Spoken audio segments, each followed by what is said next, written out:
Jinsabu għaddejjin l-aħħar tħejjiet biex il-Partit Laburista itella l-maratona ġbir ta' fondi ta' Diċembru bħalma jsir kull sena.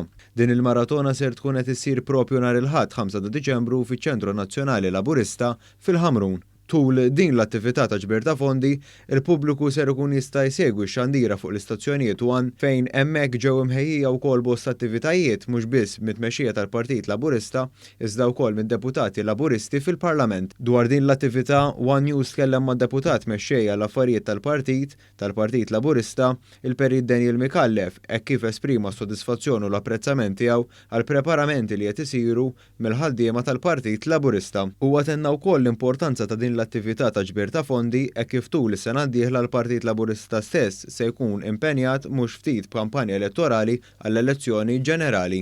Propju din is-sena hija maratona lejliet sena importanti ħafna mhux sigriet li l-pajjiż ħajkun qed imur għall-elezzjoni ġenerali fis-sena li ġejja l-Partit Laburista għandu bżonn sosten finanzjarju ta' dawk kollha li jappoġġjawh sabiex ikun f'pożizzjoni dejjem preparata sabiex ikun jista' jagħmel din il-ħidma. U għalhekk minn hawnhekk intenni l-appell tiegħi sabiex dawk kollha li qed isegwuna jagħtu l-appoġġ tagħhom fil-maratona propju nhar il-Ħadd 5 ta' Diċembru.